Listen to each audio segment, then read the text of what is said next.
In my many years presiding over disputes in Edo, I noticed something peculiar. People would enter my courtroom trembling, not from fear of my judgment, but from fear of losing their coins. They would bow deeply, present their cases with shaking voices, argue over debts of 3 ryo, 5 ryo, sometimes mere handfuls of copper. And here is what struck me most profoundly. Whether I ruled in their favor or not, they would leave my courtroom with the same weight upon their shoulders. The merchant who won his case clutched his recovered money as if it might sprout wings and fly away. The farmer who lost looked no more burdened than when he arrived, for he had been carrying that burden long before the dispute began. You see, I came to understand that money anxiety lives not in the purse, but in the mind. I have seen wealthy lords lie awake at night, their storehouses full of rice, yet their hearts empty of peace. I have seen humble craftsmen sleep soundly on thin mats, their savings modest, yet their spirits untroubled. This is the great paradox of money. The amount you possess has almost nothing to do with the anxiety you feel about it. Have you noticed this in your own life? That anxiety about money visits you regardless of your balance, that even when you receive payment, the relief lasts but a moment before new worries arise. What if it is not enough? What if I lose it? What if there is no more coming? The questions multiply like rabbits in spring. But here is what most people miss, what took me decades of observation to understand: money. Anxiety is not really about money at all. It is about your relationship with uncertainty itself. It is about the illusion that if you could just accumulate enough, control enough, protect enough, you could finally feel safe in an unsafe world. You are not afraid of poverty. You are afraid of helplessness. You are afraid of being at the mercy of forces beyond your control. And so you cling to money as if it were a shield against the fundamental uncertainty of existence.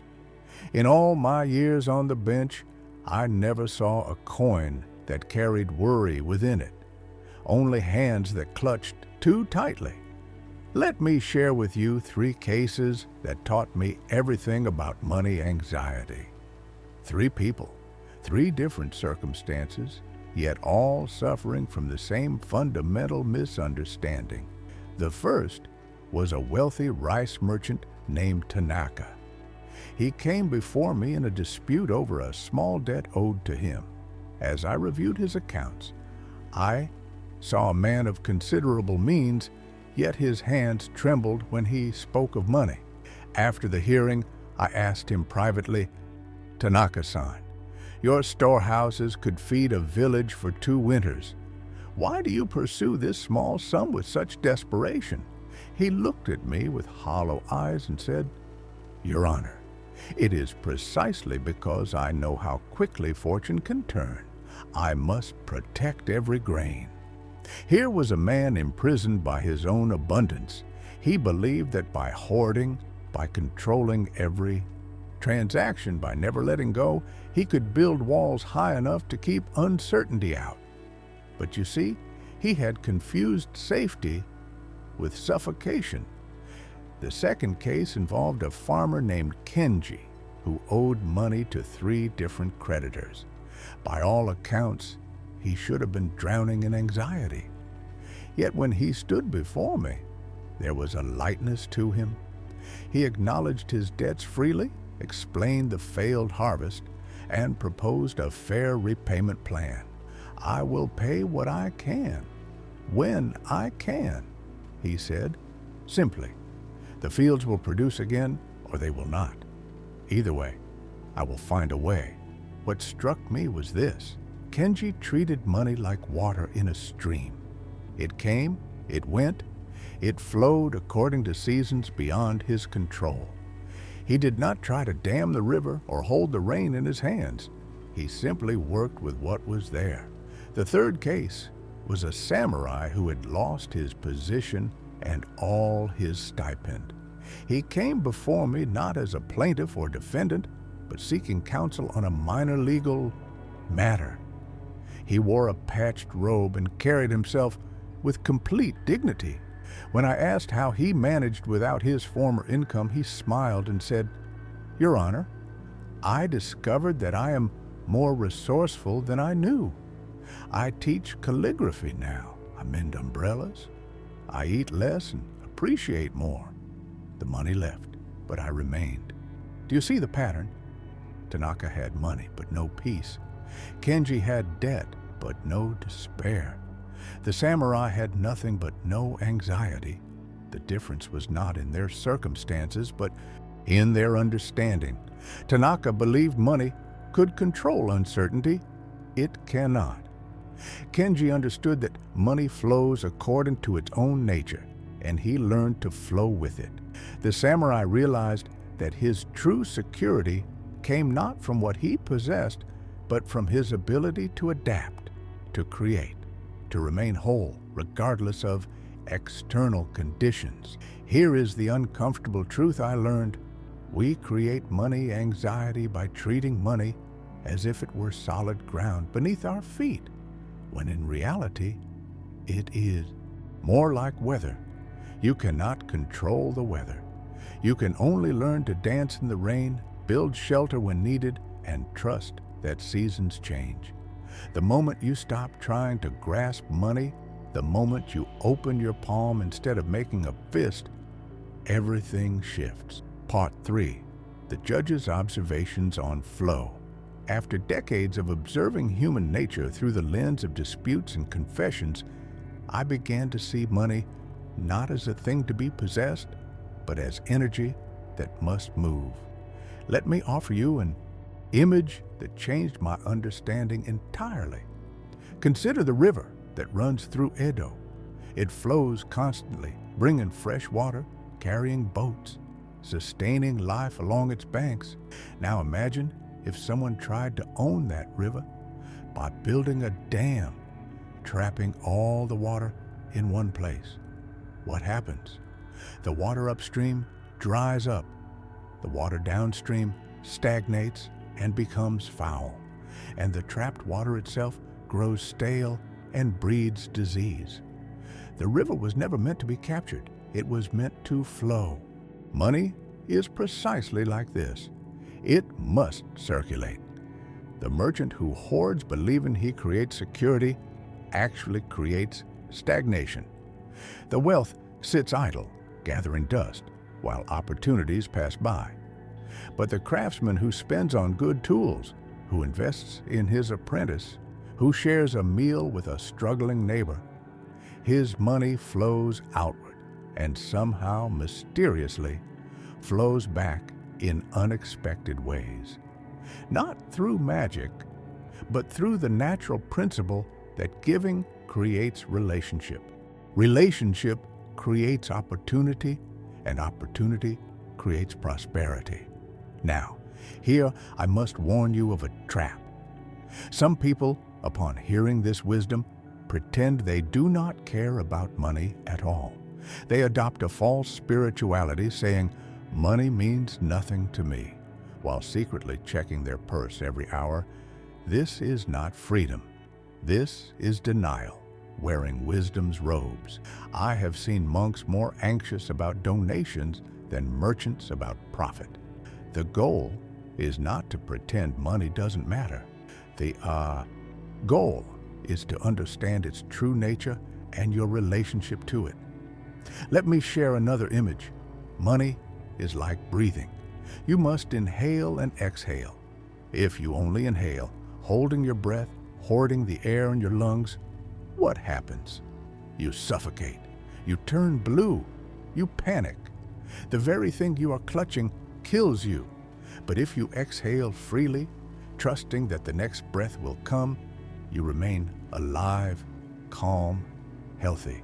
This is the rhythm of financial peace, receiving and releasing, earning and spending, accumulating, and distributing, not recklessly, but naturally. In my years on the bench, I observed that those who achieved true peace with money shared certain qualities. They knew their needs from their wants. They distinguished between genuine preparation and anxious hoarding. They built skills rather than only savings, understanding that a skilled hand can always create value, but a pile of coins can disappear overnight. They were transparent with themselves about their financial reality, neither inflating their worth nor catastrophizing their situation. They treated money as a tool, asking, "What is this for?" rather than treating it as an identity, asking, "What does this make me?" And here is perhaps the most profound observation. Those at peace with money had learned to trust themselves, not the market, not their investments, not their employers, but themselves. They knew that even if everything were lost, they possessed resourcefulness, creativity, resilience, relationships. The samurai who lost his stipend proved this. His money left, but his calligraphy skills remained. His position vanished, but his ability to learn umbrella mending emerged. He was never actually poor because he was rich in adaptability. This is the shift that dissolves anxiety, from seeking security in what you have to finding security in who you are and what you can do. Part 4. The 7 Principles of Financial Peace. Now, you might say, "Judge Ōoka, your philosophy is beautiful, but how do I actually live this? How do I pay my debts, feed my family, plan for winter?" This is the right question. Wisdom without practice is merely poetry. So let me distill what I learned from thousands of cases into principles you can hold in your hands like tools. First, know your enough point. In my courtroom, I asked many people, how much would be enough? Most could not answer. They had never asked themselves. Without knowing your enough, you chase an endless horizon. Sit down, calculate honestly. What do you need for shelter, food, basic dignity? Add a modest margin for joy and unexpected storms. This is your enough point. Not poverty, not excess. Anything beyond this is not security. It is fear dressed as ambition. Second, create channels, not dams. Let money flow through your life purposefully. Designate where it goes. This portion for necessities, this for skills and learning, this for saving, this for sharing. Not rigid control, but intentional direction, like a farmer directing water to his fields. When money has a path, anxiety diminishes because you are no longer wrestling with chaos. Third, treat money as servant, not master. Before any decision, ask, am I doing this because it serves my life or because I am serving money's demand? The merchant Tanaka served his money, becoming its prisoner. The farmer Kenji made money serve his values, family, honest work, seasonal rhythms. Who is master in your life? Fourth, build skills over safety. A full purse can be stolen or lost to misfortune. But a skill, the ability to craft, to heal, to teach, to solve problems, travels with you always. I have seen men lose fortunes yet rebuild because their hands remembered their trade. Your greatest security is your resourcefulness, not your reserves. Fifth, practice transparent reckoning. Look at your finances clearly without drama or delusion, not obsessively, but regularly. Many people avoid looking at their money situation, which creates a shadow of anxiety that follows them everywhere. Shine light on it. Count what you have, acknowledge what you owe, plan what you can. Truth, even uncomfortable truth, is less frightening than imagined catastrophe. Sixth, share to prove abundance to yourself.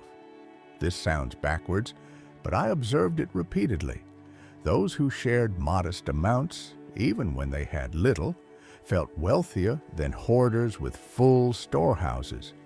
Why? Because the act of giving sends a message to your deepest self. I have enough to spare. I am not in scarcity. Start small. Share a meal, help with a neighbor's debt, give to someone worse off. Not to impress others or earn karma, but to train your own mind away from the scarcity trap. Seventh, remember that money is stored life energy. Someone's time, effort, creativity got transformed into those coins. When you spend, you are releasing that energy back into the world. Spend it on things that honor life, tools that help you create, food that nourishes, experiences that enrich, gifts that strengthen bonds. Do not hoard life energy until it becomes stale. Use it while you are alive. Now, here's what I must tell you plainly. Even with these principles, you will still face genuine hardship. There will be seasons of scarcity. There will be unexpected losses. I am not promising you that wisdom eliminates difficulty. I am promising you that it eliminates the anxiety that makes difficulty unbearable. The anxiety you feel about money is not coming from your bank balance. It never was. It comes from believing you are fragile, helpless, unable to adapt. But you have survived every financial difficulty you have faced up to this moment. You have found ways. You have adapted. You are more resourceful than your fear tells you. In all my years hearing disputes over money, do you know what I never once witnessed? I never saw a person who truly knew their enough point, who trusted their resourcefulness, who treated money as flowing energy rather than fixed security. I never saw such a person consumed by financial anxiety. The peace was not in their wealth, it was in their understanding. So the question is not, how do I get more money? The question is, how do I trust myself more deeply? Answer that, and the anxiety dissolves like morning mist. The money may come or go according to its nature, but you remain capable, creative, resilient, and that, unlike any fortune, can never be taken from you.